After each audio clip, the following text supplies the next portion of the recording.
Welcome to the first conversation of a four-part series on Muslims and the Shoah by the Martin Springer Institute. I'm Björn Krondorfer. I'm the director of the Martin Springer Institute here at Northern Arizona University. Our institute is celebrating its 20th anniversary. We have been doing public programming and educational programming for the last 20 years. We were founded by Doris and Ralph Martin. Doris is a survivor of the Holocaust. She grew up in a small town in Poland, in Będzin, and she survived the Holocaust in labor camps and then got endowed our institute to make public educational programming about the legacy of the Holocaust, but also about issues that really need our attention today. The series Muslims and the Shoah brings to our attention themes that are mostly not known or ignored about people who belong to the Muslim faith and their relationship to Jews in Europe at the time, and to Muslims who rescued Jews, to Muslims who ended up in the Nazi concentration camps, and a wide array of issues and topics we like to address in this four-part series. Our first speaker tonight is Mehnaz Afridi. She will be followed by Robert Sadloff in a week from now, then by Omar Boom 2 weeks from now, and our last speaker will be David Mortadell from the United Kingdom. But let's go to our series for tonight. Mehnaz Afridi is the Associate Professor of Religious Studies and Director of the Holocaust, Genocide and Interfaith Education Center at Manhattan College in New York.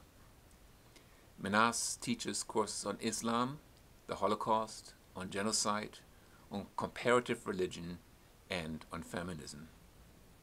She co-edited a volume called Orhan, Pamuk and Global Literature, Existentialism and Politics, and she authored Shoah Through Muslim Eyes.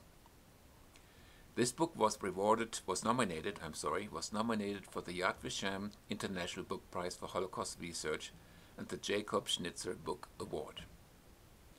Mehnaz Afridi is currently working on a book called The Wounded Muslim. She obtained her Ph.D. from the University of South Africa, her Master's and BA from Syracuse University. We are welcoming Mehnaz Afridi to this talk. Unfortunately, because of a technical glitch, we missed out on the first 5 minutes of our conversation.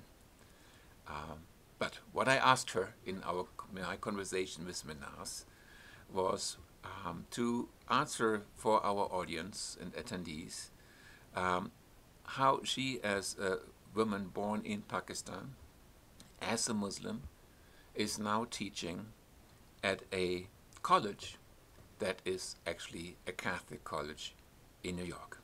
That obviously is an unusual situation, and we had asked Mehnaz to respond briefly to how she got to this place in Manhattan College.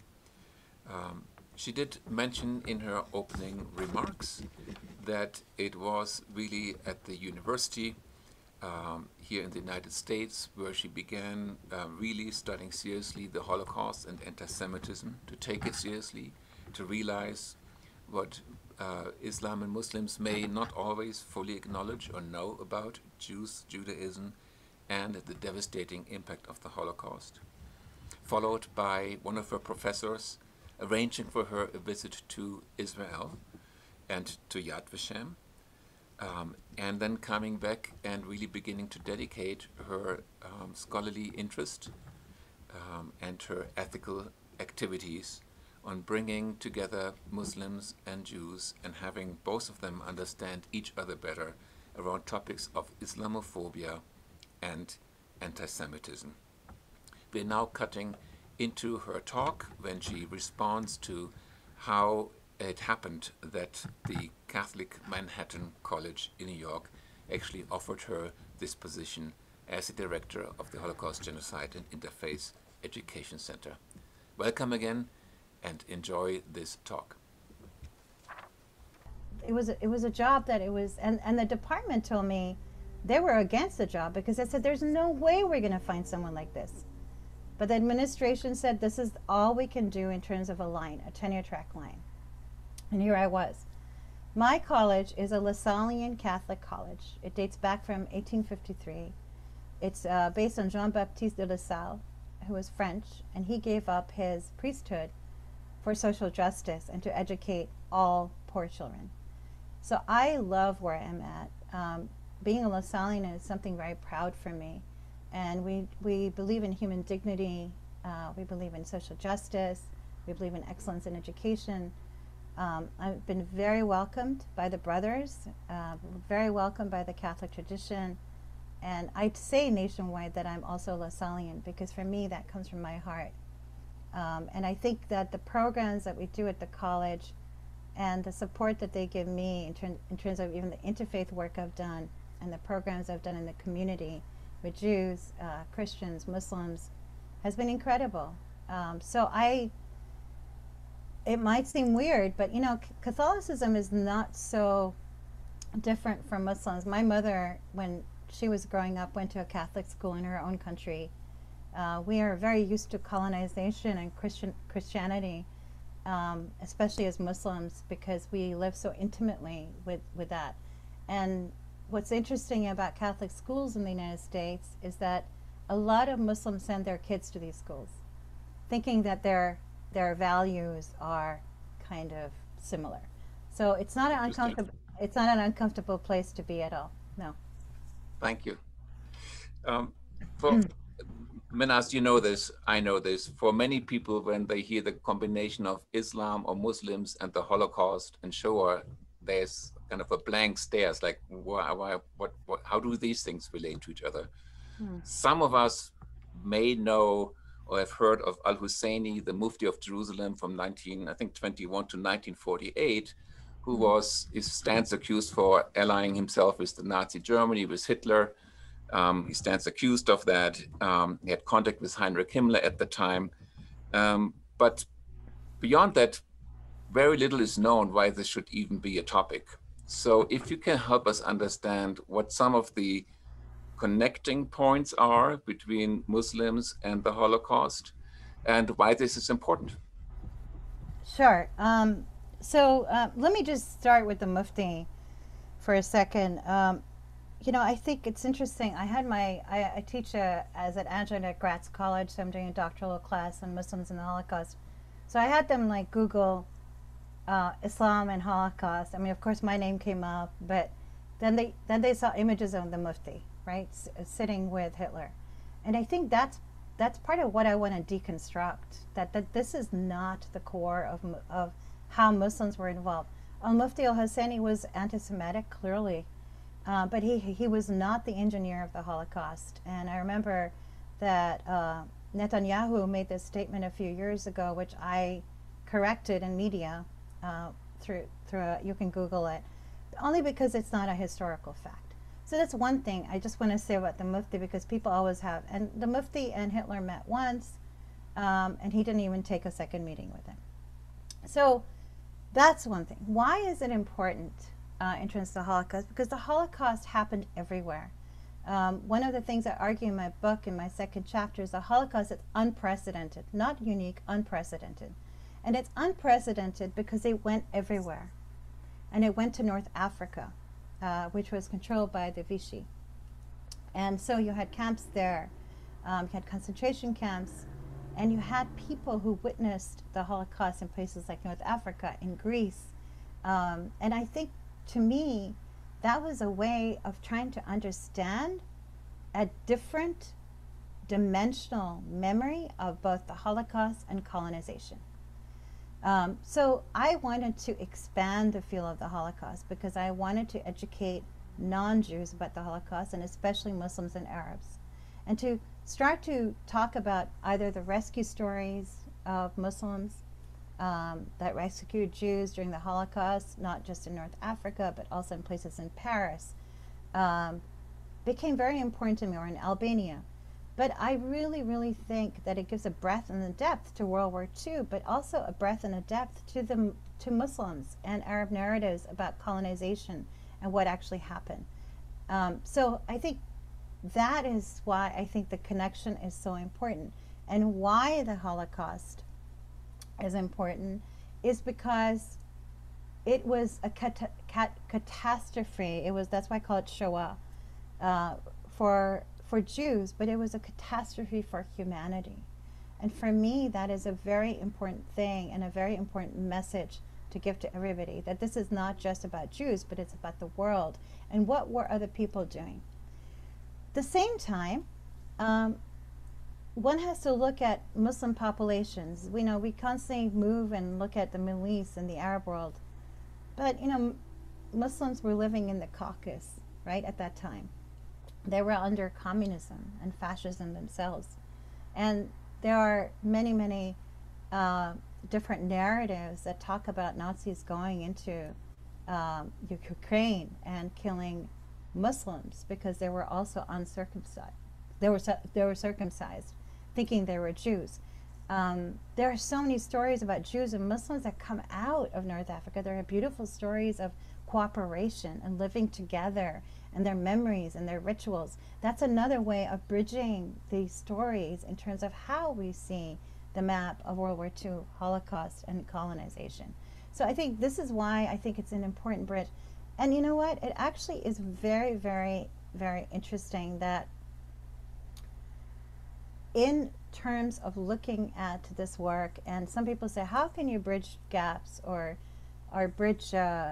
build bridges between Jews, Christians, and Muslims through the Holocaust?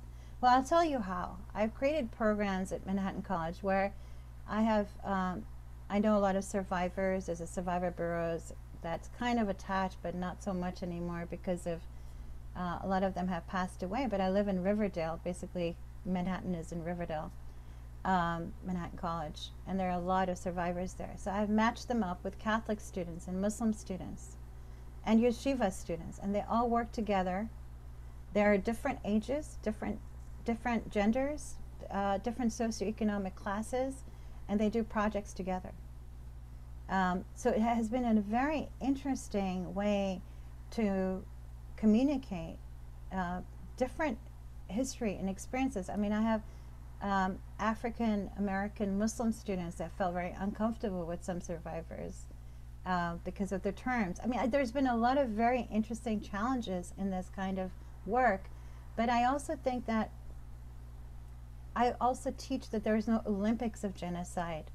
I have to understand, or you have to understand, the suffering of others as their suffering, as not your suffering, or not better or less. And I think that's where, if we can get people to that moment of understanding, we can actually make something happen and build a bridge, which has been my goal with this kind of work. Mehnaz, I know what I'm asking you now is not necessarily your specialty, but if you could comment on this. There were Muslim populations not only in Nazi-occupied North Africa, but there are Muslim populations in Europe itself, in Albania, in Bosnia-Herzegovina, in famously the interreligious or interfaith community in Sarajevo between Muslims, Jews, Christians, but also in the Crimea, which was occupied, but also in the heart of Berlin. There were Muslim people in Berlin, in Paris, in other cities across Europe at the time that Nazi Germany occupied. What about these populations? Well, I mean, it's interesting, we're talking about Balkans, Crimea, Berlin. I mean, there were many Muslims that were in Western Europe, in France. There were many Muslims. But what's even more interesting is looking at the documents of the DP camp, the Displaced Persons Camp, post-World War II. And what you find there is who is accepted and who is not accepted, who is Muslim.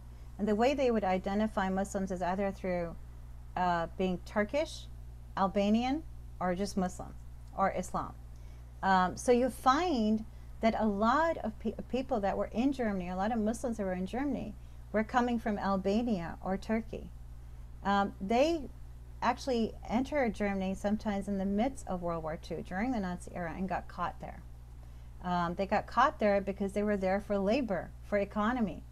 But they had no idea that they were going to be caught in terms of the Nazi regime. So the population wasn't high, Bjorn, to be honest, but it was enough for us to have enough research and documents. The United States Holocaust Memorial Museum has these 70,000 tracing services, which you can look at. I try to look at them in a week. I looked at 300, and it's very, very hard still because it's not digitized to look at who's who and who's coming from where. But what you can find is the crossroads of why there were certain Muslims there. 2 summers ago, I took a group of 52 Jewish and Muslim women to Auschwitz and then Berlin. And they're through the Sisterhood of Salam Shalom. And at the Auschwitz Museum there, I was given a list by the director of 62 Muslims that were killed, supposedly at Auschwitz. We have 32 identified in terms of their date of death. The rest, we don't know. They disappeared, but we don't know if they were. So how did that happen, right? How are there Muslims that were killed in Auschwitz? I mean, and the reason I thought it was interesting to look at this is because I wanted to connect my Muslim sisters to the story more and to understand that it was about racism. It was about rejecting any other in terms of the Holocaust. And I think that's an important thing to look at. So there are many, many documents. In Berlin, there was a Berlin Muslim moment where you have the old mosque that was destroyed and it was rebuilt again. It was the Ahmadiyya Mosque now in Berlin. So there's a lot of history that intersects here between 1933 all the way to 1945, post also in terms of the DP camps that I'm talking about. So just for people who are a little less familiar about the Holocaust history, DP stands for the displaced person camps. Displaced person camps for those various refugee populations after 1944 when the war ended, and then that was kind of the place where they could stay, mostly for Jewish people from the East, and many of these displaced person camps actually were paradoxically or ironically in Germany itself. But it was a safe place after 1945 for many people. You already answered a little bit the question of whether Muslims were in the camps.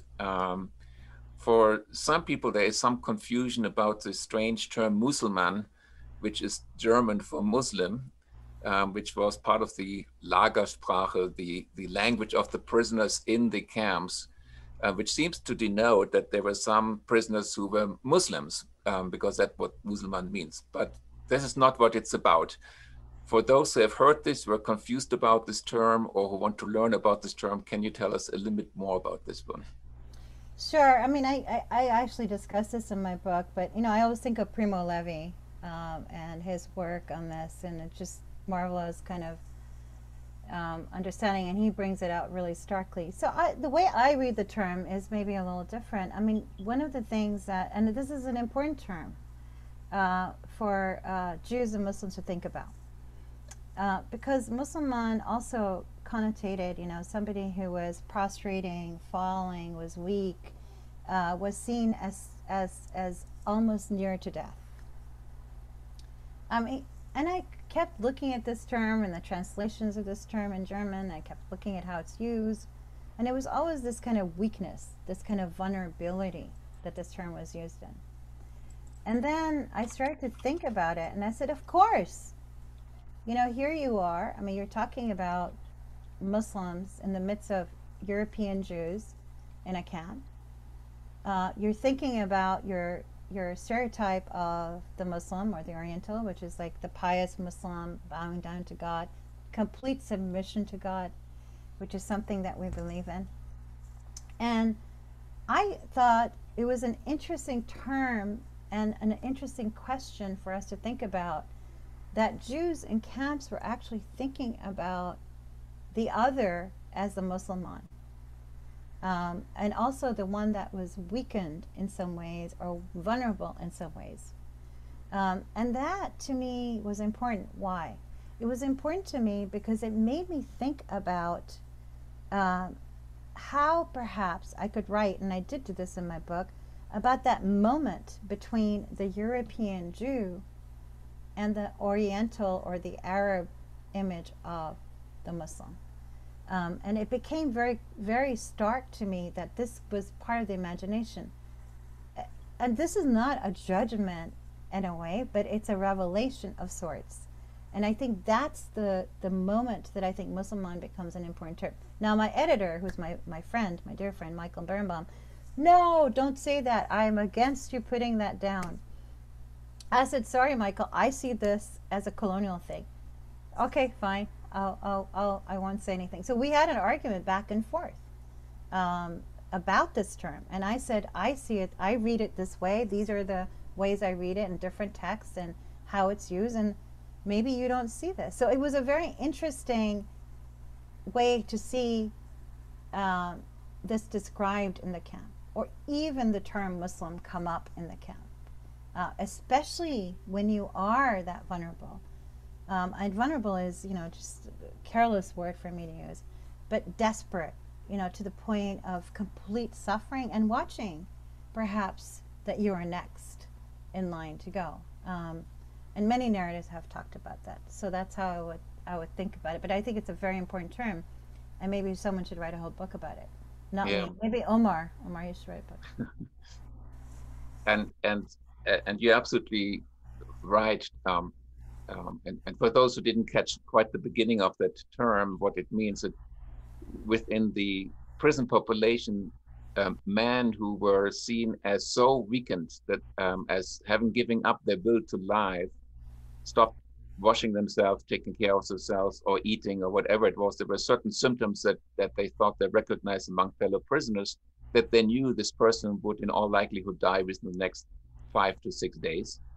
And people shunned, the rest of the prison population shunned these men because they thought it was like infectious, not in a viral medical way, but in a spiritual survival way.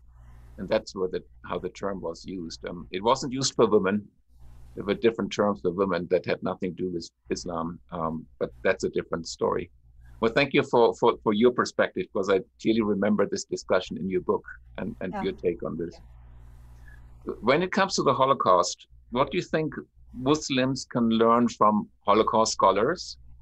And what can we, as people interested in the Holocaust, whether we are from Jewish or non-Jewish backgrounds, learn from Muslims regarding this topic? Well, my first thing is very kind of general. I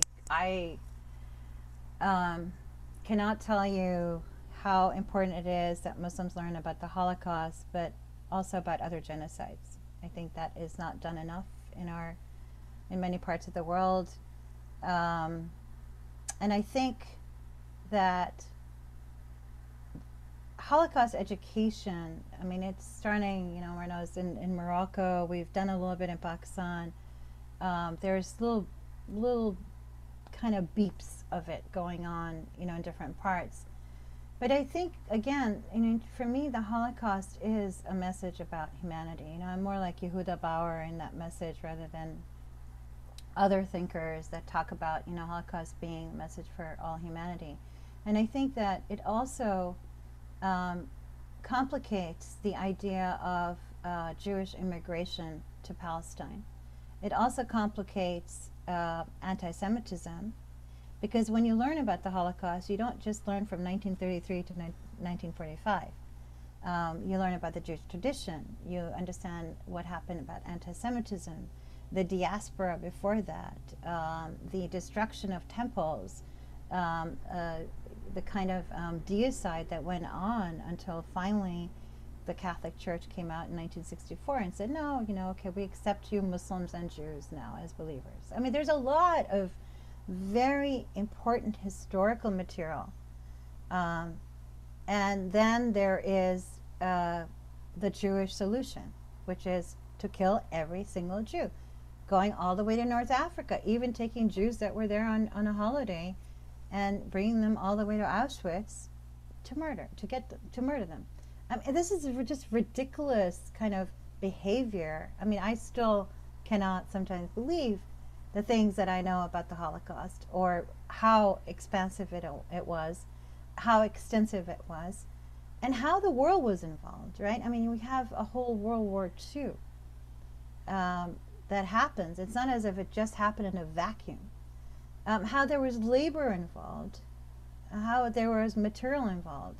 I don't, that's why I keep saying, and I know people disagree with me, but it was unprecedented in the way that it was carried out. And I make that argument in my book. The other thing I would like to say to Muslims is that we have had many, many genocides, and right now I'm involved with the Uyghur genocide in China, and we're doing a lot of work. We've had 2 talks on it. We are advocating. I'm working with an organization. Actually, my new book is a lot about the Muslim genocide. And we also have done the same work with the Rohingya Muslims in terms of Myanmar, where we went to Elliot Engel's office and we advocated with students and other people. I would like to see more Muslims interested in that. You know, I would really like to see that. And I think that that is something that I want to create, that kind of voice and that vision in the Muslim world, that we too have to speak out for different genocides altogether. What do I think, what do I want Jews to know about the Holocaust? I don't think it's about the Holocaust necessarily, but I think I want, if I had an ideal audience of Jews, I would want to teach them about colonization and what that meant and how it fractured so many Muslims and Arabs. And it's not an excuse for what goes on in the Muslim world, but it's a huge part of that trauma.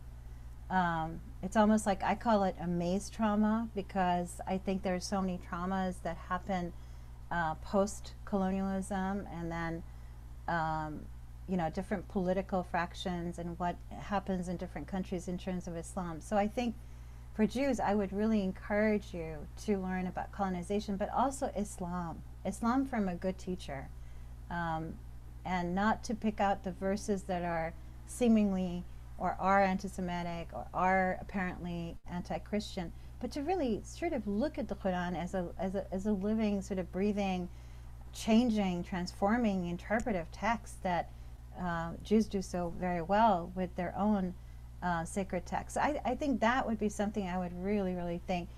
And that to understand why colonization was so wounding for Muslims also will help with the Palestinian and Israeli situation. And I believe that groups of students have been able to have this conversation if they have knowledge about each other at different times, at different periods, at different levels of suffering. But this conversation needs to happen. As you know, Michael Rothberg puts it very well, multi-dimensional memory, right? It's not just one dimension, but it's multi-dimensional memory.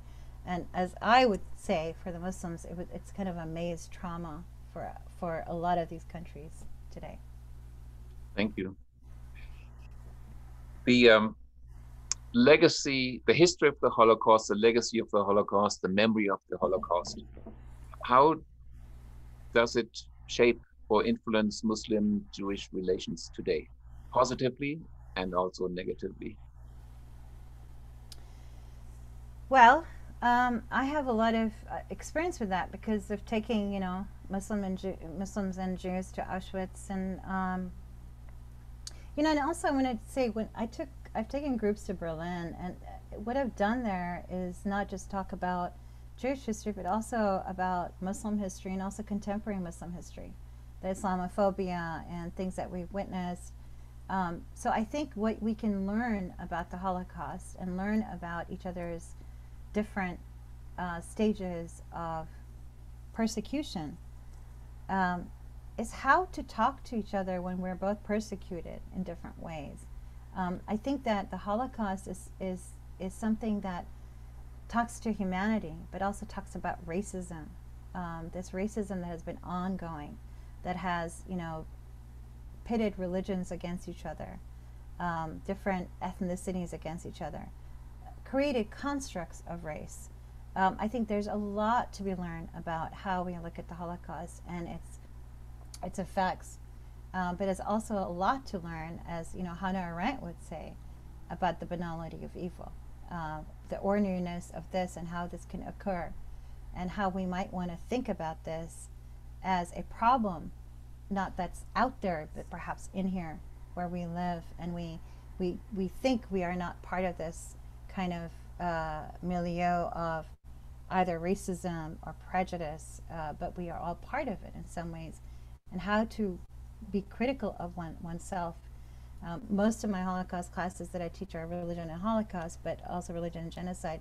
I have them actually look at the Herero genocide first, so they can understand the German colonization in Africa, and then I talk about Armenia, and then we talk about the Holocaust. So it's not, you know, it's not in a vacuum, but it's a lesson to all of us in different ways of where does this mentality come from, and how do we educate each other and challenge critical thinking. That's what our kids need today. You know, our students need that kind of voice, but also they need to be challenged by critical thinking, not just information, not just what happened in the camps. I don't think that's education. But I think it's really for them to get intimate with these narratives and these stories, whether it's about Muslims and the Holocaust, which is a course I actually teach now nationally, which students are, and Ph.D. students are like, wow, this is amazing, never knew anything about it. To look at, and I'm teaching Omar's book, North Africa and the Holocaust, in it again. So looking at different laws that occur, you know, between Jews and Muslims in places like France under the Vichy government. So there's very interesting, or look at Tunisia or Libya. I mean, these are places that have not been researched that much, and I think the local population of these places don't have this history or this memory given to them in this way. I think Morocco has more because, I mean, it preserves the, you know, its history, or has been preserving its history more, and it has a different relationship in terms of their leadership during World War II. But places like, you know, Libya, really, I wish there was more that we could do in terms of reviving that memory, and that good memory of Jewish-Muslim relations, right? Not always negative. I'm coming to my last question before we open it up to our listeners and attendees. In many ways, you seem to describe, but also truly believe in a kind of education that is both active and active, even activist, but also something that comes from the Muslim tradition, like the idea of that the greatest struggle is that of your own heart, not a struggle against outside people, but struggle with your own heart to make sense of it all. If it would be up to you, where would we go from here? Or where do we go from here? I mean, I don't know if there's anywhere to go. I mean, I think of like physically going somewhere. You know, it's funny, Bjorn. So, like, you know, life is challenging. You know, I am kind of an oddball Muslim. You know, a lot of people think it's weird. I mean, even my community, I mean, they don't say anything, which has been really nice and refreshing, or critique me. But there is awareness about who I am because of my sort of dedication to anti-Semitism and the Holocaust. But what they don't understand is I'm as dedicated to Islamophobia, or eradicating the two. And it's a very challenging line to walk when you're in religious studies. I think where do we go from here? I think we have to stop politicizing everything, and I think we need to start to think within ourselves and our own communities. You know, I've experienced a lot of Islamophobia recently on talks that I've given, and it's very literal Islamophobia, which is, you know, look at the Quran, look at what it says against the Jews, and my question to that person would have been, you know, why did you come here? Was it to make me feel uncomfortable, or to make Muslims feel less? I mean, I think we also have to come up with good questions. Why are we asking that question to a person who is Jewish or Muslim? When we talk about, you know, Jews and Muslim, we instantly go to Israel and Palestine, and I understand that, and I think there is obviously a conflict, terrible conflict, and I think that, you know, there are policies that need to be changed in terms of Israel, and there are many things that need to be changed with Palestinian leadership. But it doesn't mean that there aren't Palestinians and Israelis on the ground that are actually doing work together that we never see. It is completely hidden away from us. And this is frustration for me. You know, I have students that are right now taking classes with me, Ph.D. students that are in Israel and in Slovakia that are talking about their relationship with Arabs and Palestinians. We don't hear that. The Arava Institute in the southern part of Israel, Jonathan got me into that institute a long time ago. It's doing amazing work with Palestinians and Israelis. Why not think about that narrative? Why can't we think of that? Why can we not? Why can't we criticize each other too? I criticize the United States. I can criticize Israel. I can criticize Palestinians. I can criticize Pakistan. Forget it. I'm constantly criticizing Pakistan and the corruption and the women's rights. And I mean, this is the thing. If you want to have a critical conversation, you're going to have a critical conversation about something. You can't just be, okay, we're all wrong or we're all right. It's not a postmodern project all the time, although it could be. So I think, where do we go from here? I think, Bjorn, we have to stop politicizing and we have to bring up narratives that are completely buried. Like this narrative. You know, why would Muslims be interested in the Holocaust? Well, of course we would be. It was an attack on humanity. It was an attack on Jews who are our brothers and sisters. So I think that is a simple answer, right? Or why would, and there are a lot of Jews that are doing a lot of fantastic work for the Uyghurs right now in China that I work with, young groups, Jewish organizations, and I'm just always applauding them. This is wonderful. The same thing they did for Sudan, Darfur. Jewish Watch did so much work on women and saving women in Darfur. So there are these different intersections and narratives that go on. Muslims who raise money in America for Jews when their graves were desecrated, or Muslims who protect synagogues or rescue Jews during the Holocaust. These are the important stories and narratives, because I think if you hear the positive narrative, something does happen in terms of our perception. And I think this is where we can go. We should all go together. Wonderful. Thank you so much, Mehnaz. I will open it now to questions that come from the audience. Feel free just to jump in, and we will manage it if 3 people are talking at the same time. Dr. Mehnaz, Dr. Afridi, Yes, and Jonathan. Dr. Krondorfer, thank you both very, very much for this. My question for you, Mehnaz, is are you aware of any other camps in Europe during the Holocaust besides Auschwitz where there were Muslim prisoners? Yes, Dachau. Dachau as well. As a matter of fact, there's that famous story of Anayat Nurhan, who was killed there. She was a British spy, and she was found out that she was a British spy, and they went and they executed her in Dachau. And actually in London they have now a memorial for her in honor of her. So that's yeah, there are, and there is more research to be done. But someone told me that Mauthausen was another place they were looking at in terms of people being there. I know that Kessel, a prison, it was not necessarily, well, it was a camp and a prison. This survivor I work on, Herman Ziering, whose archive I opened up last year, I know Kessel had some Muslims. I know that, I think that there were, of course, Sarajevans that were Muslims that were caught up in this. There were, Bosnian, but a lot of them got out from Split, Croatia, and then took the boat. And actually, a lot of them ended up here in Oswego, New York. So there's a lot of these really interesting intersections and ways of thinking about it.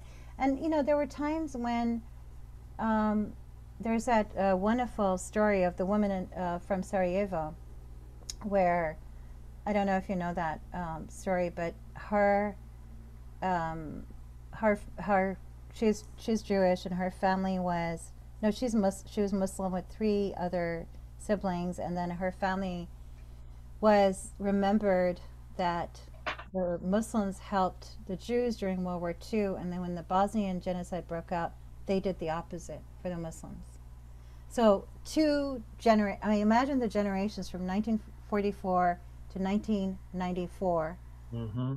and that memory continued in these families, and they rescued both the families, Jewish and Muslim, over these generations. Unbelievable. It is amazing. Yeah. Yeah. Dr. Krondorfer, if I may just, and Mehnaz, you were both talking about where do we go from here? And Dr. Krondorfer, I believe you made a remark about the human heart. And it sparked a recollection in my mind that in his Nobel Prize speech, William Faulkner, talking about what writers need to do is to focus on the problems of the human heart in conflict with itself, which alone can make good writing, because only that is worth writing about, worth all the agony and the sweat. And it seems to me that the path forward for each of us, through people who can be leaders, who can be teachers like yourselves, is to find the humanity in each one of ourselves, our common humanity, particularly in locations of conflict. That really that is what makes us human beings, regardless of what our nationality or our belief system is. Thank you for this beautiful quote. Any other comments, questions you have? I have one. Please go for it. So, Sophia, it looks like. Yes, thank you. If you break down religion to, the basic, smallest units, many of them are saying the same thing and have a common goal and similar structure. Why do you think there's so much tension between people of different religious beliefs? And do you think the extremists on all sides in many different religions help to perpetuate this bias and racism? Shall I take it? Yeah. So, Sophia,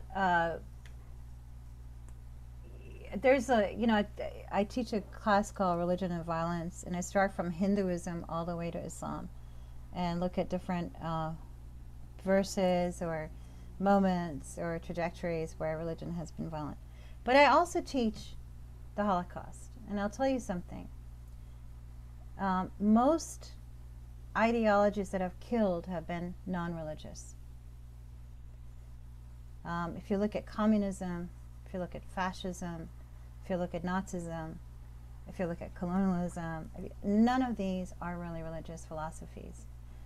Not to say that religion cannot be violent, but religion is used as violence. And I think so are other ideologies. But I think just to, we have this perception that religion is bad. And I understand we're supposed to be a secular country. I come from a Muslim country. We're not told that. We're told religion is good. It heals. It's a path you can take. It teaches you how to be moral and just and peaceful. But there's this perception that somehow religion is completely violent. And it can be violent. I mean, I'm Muslim. I know that most of my Muslim brothers and sisters are victims of the extremism in my own religion. We are in the highest of victims of the extremism. And it's very painful to see. So I think that we have to start thinking about religion just like an ideology, right? Human beings create the sense of what we think is religion, of what we think is communism, what we think is this ideology. God doesn't walk to my door and knock on it and say, "Hi, Mehnaz, I'm here." I have to go to God or to the text or to do my salat or to fast. So I think one of the things that we are constantly need to be reminded of, which all religions remind us of, is that be humble. We are not in control of the world.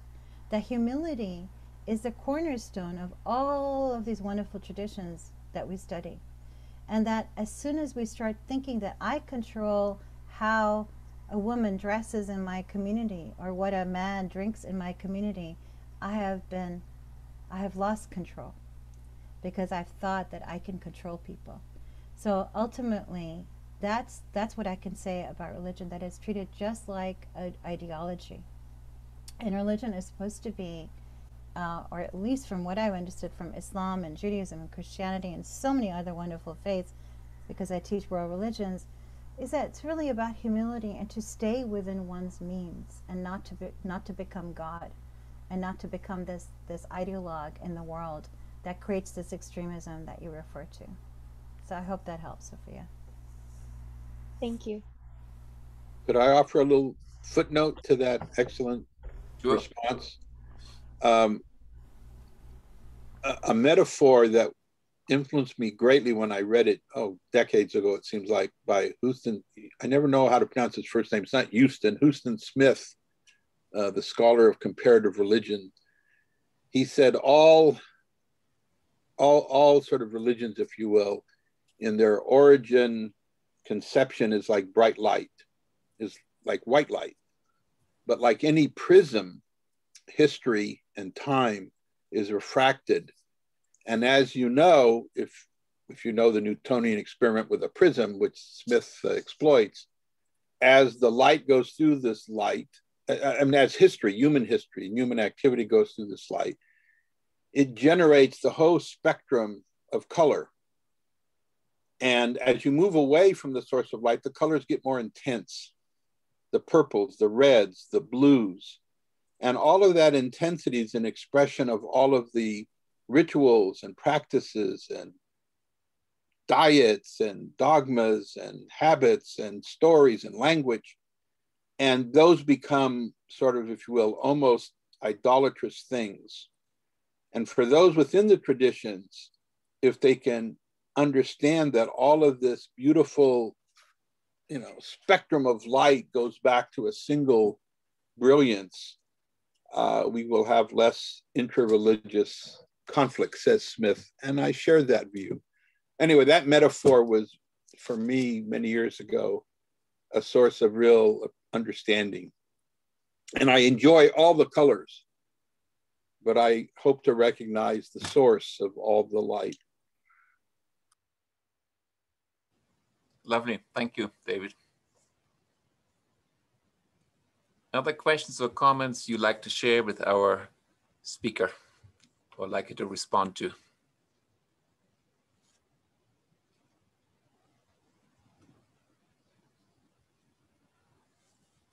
I will ask you another one, Mehnaz. And I'm sure you have been asked this before, but I actually never asked you this one. Can you return to Pakistan, or is it too dangerous for yourself? No. Oh my God, my mother lives there. I go there all the time. Yeah, my whole family lives there still. I have some family in Dallas, but most of my family is all their extended family. So I hope to go there in July. I had to cancel because of COVID. But my mother, when she was widowed, went back, and she's been there for quite some time, and I love going back home.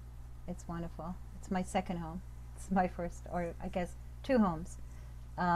So no, I'm very connected to Pakistan, and it's funny, even though when we were moving from country to country, my parents really wanted me to have the culture and the language, so they would take my brother and I and just kind of say, okay, this is your summer holiday, which we loved.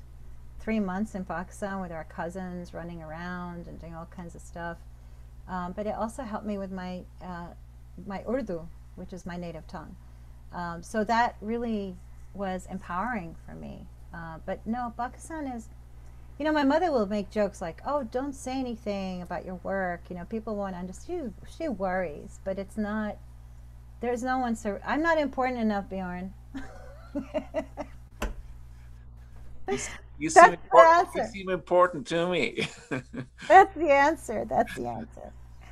I think I'm not a paranoid. People get, oh, they're surveilling me and this, and I say, I'm not important enough for them.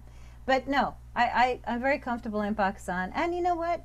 I have talked to many bookstores if they have Mein Kampf there. Why are you selling this? I'll argue with the guy, and he's like, oh, I don't know. Why? Freedom of press. I said, oh, really? So, we'll have this discussion. So it's not, Pakistan's it's a chill place, believe it or not. People are not thinking about terrorism, or it's a wonderful place with good food and good colors. That's how I think of Pakistan. Yeah.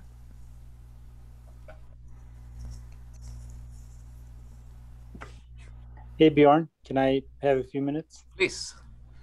So yeah, I just wanted to thank you for being our guest. As a Muslim, I also feel like an oddball, similar to you.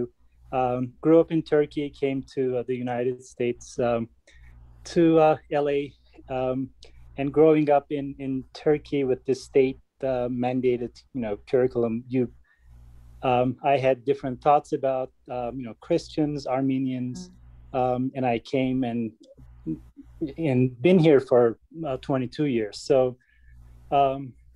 and knowing people like you, learning more about Islam and the history, and being able to look at things from a critical perspective helps me reconcile some of the things that later I learned that is not true, like with what happened in 1915 with Armenians, or how Turkish government treated, Kurdish, or what happened with Holocaust.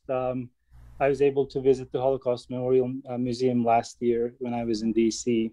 So it feels really different, but it's a journey. So it really helps me hear from scholars like you, because it is not common, like you said.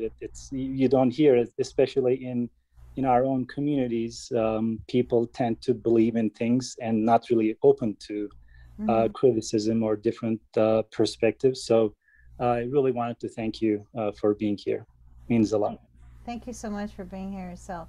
I wanted to mention something quickly, that I just got approached by a couple of actually Turks and an imam for Mount Sinai, and we are building a Holocaust curriculum for Brooklyn high schools that are particularly Muslim high schools. So I mean, these things I think really make me get excited, because it's like, wow, we're going to actually do this for a high school, and that's so important. And they approached me because of the book that I wrote, but also because I took the women on this trip, and there were some Turkish women that said, hey, you have to approach Mehnaz. But I think it's lovely that, there are a group of people that are doing this kind of work. And I think this is something, like I don't know how to say your name, but I think maybe you are empowered. Maybe you should spread the same message in your own community.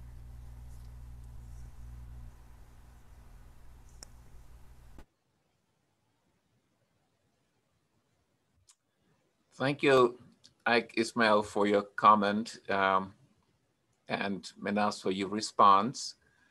I probably have one quick last question on my end, but I want to leave the space open for anyone who is listening in to make a comment or ask a question. Your Asya has a question. Asya, please. Well, thank you for this wonderful conversation and the opportunity to participate. Actually, just continuing this last part of the discussion about whether it's safe to go back home or not, and how do we create the dialogue through different communities. I would like to hear your opinion about this connection between state-sponsored denial and opportunities to, however, overcoming this, create some kind of dialogue. Because sometimes in case, for example, of Turkish denial of the Armenian genocide, there is this hypocrisy in approaches to the leader of the state condemning the Holocaust in official framework, and at the same time denying another genocide, sometimes within a same speech.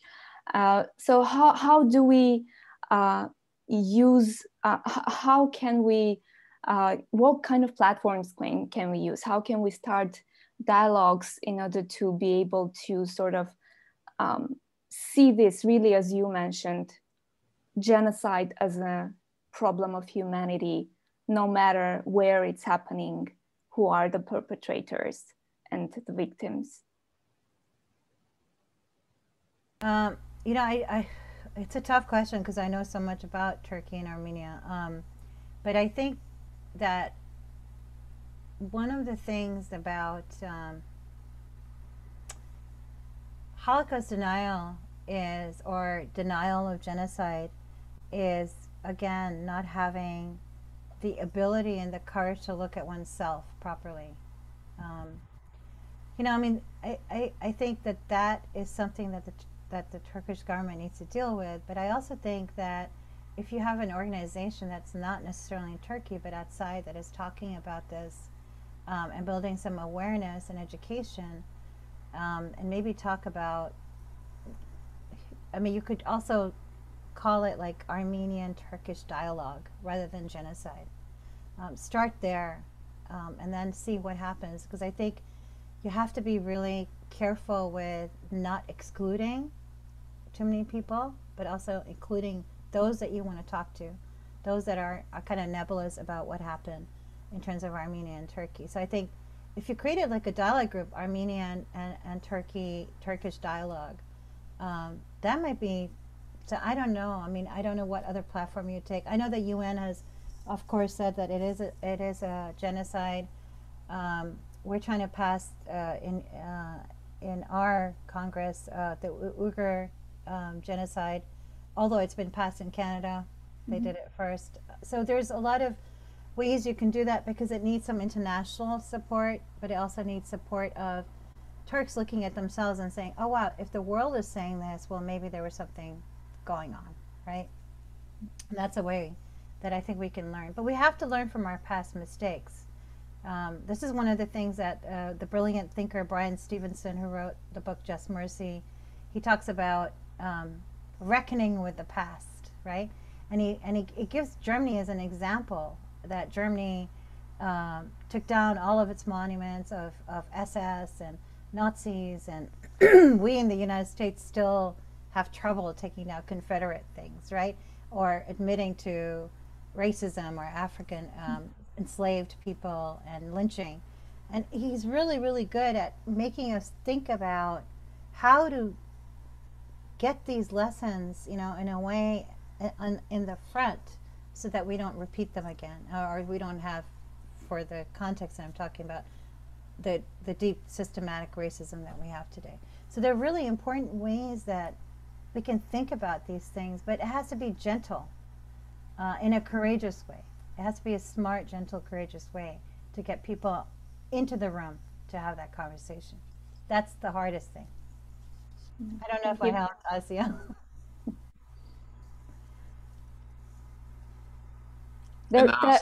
Thank go you. ahead. Oh. No, I just that approach, of course, is I believe the only way to go. You cannot just start attacking certain conversation or people who lead that conversation and expect that they are going to welcome you and listen to your opinion and continue the conversation. But the reason I mentioned about state-sponsored denial was that sometimes the people who start that dialogue are the people who get in trouble, and then they are not safe anymore to go back home. They are not the ones who actually were the seeds to start the conversation and bring the reconciliation motives back home, are the ones who cannot anymore go home and do that. And in that case, like, what else can we do? Like, it's sort of a big question that stays hanging. I don't know. I mean, the only thing I can think of is get better leadership, you know? That's all I can think of, but I don't know if that's going to happen in terms of the situation right now. Right. Yeah. Mehnaz, when you said in the last statement that we have to be gentle and be courageous at the same time, was a perfect way of summing up, I think, what we heard from you today, of who you are, how you approach your own work, how you approach really difficult conversations, difficult histories and legacies. And I hope all of us take a little bit of that away in our own possibilities we see in our own lives. And again, this phrase, being gentle and courageous, is really good. It also sums up well, I think, your own kind of personality and approach to these issues. So I thank you so much for being with us, for being so open and direct and clear-headed, also with a clear moral, ethical voice that you bring to us to these complicated issues. Thank you, everyone, for joining us tonight. So I hope you come back next week, same time, with Robert Sadloff from the Washington Institute of Near Eastern Policy. If you don't come, I can promise you, you will miss something great. So please come back to our next speaker, and let us thank Mehnaz for being with us. Mehnaz, wonderful. Thank you. And all three speakers are great, so you got to come. I know all three of them.